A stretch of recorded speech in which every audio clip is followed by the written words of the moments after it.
Hello everyone, I hope everyone had a great day. So bank Nifty ने आज closing दी है 44,599 पे। And कल की क्लोजिंग से 83 पॉइंट्स ऊपर क्लोजिंग दी आज बैंक निफ्टी ने। अब बैंक निफ्टी में अब हमें ये बात याद रखनी पड़ेगी, बैंक निफ्टी जब तक इस लेवल के ऊपर डेली टाइम फ्रेम पे क्लोजिंग नहीं देगा तब तक हमें बैंक निफ्टी में एक बड़ा मूव देखने को नहीं मिलेगा। क्योंकि हम देख सकते हैं जब तक बैंक निफ्टी ने ये लेवल, जब से डेली चार्ट पे देख सकते हैं, बैंक निफ्टी ने अब तक एक बार भी इस लेवल पे क्लोजिंग नहीं दी है डेली टाइम फ्रेम पे। तो ये बैंक निफ्टी के लिए काफ़ी इंपॉर्टेंट लेवल है डेली टाइम फ्रेम पे एज अ बायर को एक्टिवेट होने के लिए। एंड सेलर एक्टिवेट तभी होंगे जब बैंक निफ्टी इस लेवल के नीचे क्लोजिंग देना स्टार्ट करेगा। मेक श्योर मेक श्योर कि जब तक ये इस रेंज में है तो ज़्यादा अग्रेसिव बाइंग सेलिंग ना करें। और जैसे हम देखते हैं कल जैसे लॉन्ग लैग डोजी कैंडल बनी थी बैंक निफ्टी में, ये वाली। तो बैंक निफ्टी इसी के अंदर एक इनसाइड कैंडल बनता है। हमेशा ये बात याद रखें, जब भी अगर डेली टाइम फ्रेम पे लॉन्ग लेग डोजी बनती है तो ऑलमोस्ट ऑलमोस्ट हमेशा, जैसे 10 में से 8 बार हमेशा ये होगा कि अगला दिन का मार्केट है वो ट्रैप। क्योंकि बेसिकली अब ऊपर और नीचे दोनों तरफ बायर एंड सेलर्स। तो आप देख सकते हैं यहीं पे सेम यही हुआ, आज मार्केट साइडवेज हो गया कल की क्लोजिंग। और जैसे अगर जब भी आप इस ट्रेड में अगले दिन लॉन्ग लेट के अगर ट्रेड करना चाहे तो मेक श्योर अगर आप स्लो क्वांटिटी से ट्रेड करते हैं डेली में तो 50 अपनी हाफ क्वांटिटी पे आ जाइए। क्योंकि यहाँ पे ट्रैप होने के चांसेस बहुत ज़्यादा है, क्योंकि बायर एंड सेलर दोनों का प्रेशर रहता है इस तरफ में। आज अगर हम देखें 5 मिनट टाइम फ्रेम पे तो हमें देखने को मिलेगा बैंक निफ्टी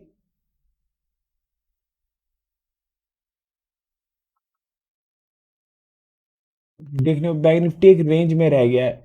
और हम कल का हाई, अगर प्रीवियस डे का हाई लो करें तो उसी के अंदर बैंक निफ्टी घूमता रह गया है। अब कल के लिए जो इंपॉर्टेंट हमारे लेवल होंगे वो इसी डोजी के बाद हमें एक बड़ा मूव देखने को मिल सकता है। पर मेन बात यह है कि जैसे अगर 44,700 का कल का हाई बनाया था तो बैंक निफ्टी का, लेकिन 44,800 से लेकर 45,000 तक काफ़ी एक रेजिस्टेंस लेवल है बैंक निफ्टी के लिए। और अगर सपोर्ट लेवल की बात करें तो बैंक निफ्टी में कल का लो जो 44,400 तो है ही, उसके बाद जो उसके नीचे आता है 44,100 आता है। एंड देन उसके बाद जो है 43,800, आफ्टर दैट 43,600। 43,000 ये तो एक काफ़ी इंपॉर्टेंट लेवल है बैंक निफ्टी के लिए। अगर क्लोजिंग देगा तो यहाँ पे सेलर्स एक्टिव होंगे, उससे पहले सेलर्स एक्टिव नहीं होंगे। क्योंकि बैंक निफ्टी बहुत बार हम देख सकते हैं, जैसे हम डेल चार्ट बहुत बार देख सकते हैं बैंक निफ्टी यहाँ से आया है पर बार बार रिवर्सल हो जा रहा है। ये अगर हम लेवल देखें तो ये काफ़ी इंपॉर्टेंट लेवल है बैंक निफ्टी के लिए। तो बैंक निफ्टी को अगर सेलर्स को एक्टिव करना है तो 43,600 के नीचे क्लोजिंग देना ही पड़ेगी, तभी बैंक निफ्टी में सेलर एक्टिव होंगे प्रॉपरली। एंड बायर्स एक्टिव अब तब होंगे जब तक बैंक निफ्टी ये वाला लेवल नहीं क्लोज करते डेली टाइम फ्रेम पे 44,800। उसके बाद जो हमारा अगला टारगेट मिलता है वो मिलता है अराउंड, हाँ, उसके बाद जो हमें अगला टारगेट मिलता है वो मिलता है अराउंड 44,000, 45,400, 45,300 से 400 के बीच का। बैंक निफ्टी ने अगर इसके ऊपर डेली में क्लोजिंग दी, 44,800 के ऊपर क्लोजिंग हमें डेली टाइम फ्रेम पे दी, तो हमें उसके बाद ये टारगेट मिलेगा बैंक निफ्टी के लिए। जब तक बैंक निफ्टी इसमें है, कल अगर आप थोड़ा सा ट्रेड प्लान करने तो मेक श्योर कि कल प्रीवियस जो कल का हाई या लो था उसके ऊपर ही ट्रेड प्लान करें। क्योंकि वरना फिर से ट्रैप होने के चांसेस ज़्यादा। और क्वांटिटी कम रखें, जो अपना रिस्क को पूरी तरीके से मैनेज करे। क्योंकि रिस्क मैनेजमेंट बहुत ज़्यादा ज़रूरी है जब ट्रेडिंग कर रहे हो।